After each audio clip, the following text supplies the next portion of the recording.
अगर हम बात करें रुद्राक्ष की, क्योंकि कहीं ना कहीं लोगों को मैंने पहने देखा है, उसकी एनर्जी के बारे में बहुत सुना है। कहते हैं शिव का सीधा सीधा आशीर्वाद ही रुद्राक्ष है। जी जी।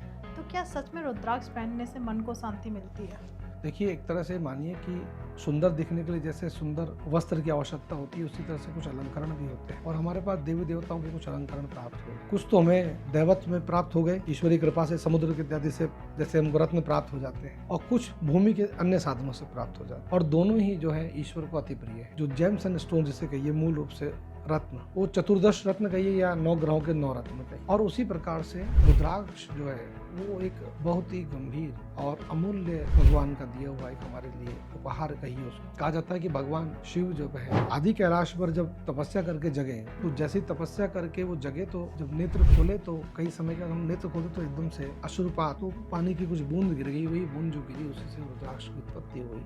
फिर वो बीज जहाँ जहाँ जैसे जैसे सकाशात पहुंचा, वैसे वैसे उसकी आज भी प्राप्ति होती है। तो रुद्राक्ष जो है वो साक्षात भगवान शिव का स्वरूप है। भगवान शिव ने उसको सबसे पहले ग्रहण किया और कहा कि साक्षात शिव का स्वरूप। तो हम ये कहें कि उसे पहन के मन की शांति होती है। आप सोचिए, मैंने भगवान शिव को धारण कर रखा, इस भावना से धारण कर रखा। एक सुंदर अलंकरण जैसे हमें खुश करता है कि मैंने एक मोती का सेट पहना, या मैंने एक बहुत चमचमाता हुआ हीरो का हार डाला हुआ है, या ब्रासलेट डाला है, अंगूठी पहनी है, तो हमें कितनी प्रसन्नता होती है। तो जिसने रुद्राक्ष पहना उसे कितनी प्रसन्नता हो। खास तौर से संतों को, महंतों का आपने देखा होगा, बड़े से बड़े, लंबी चौड़ी, बहुत सारी गंभीर, उतने ही प्रसन्नचित्त होकर के, ऐसे नहीं कि वो दिखावा करने, उनकी आदत उन्हें चाहिए, उसके बिना उनकी ऊर्जा नहीं काम करती। तो रुद्राक्ष जो है वो भगवान रुद्र का ही नेत्र है।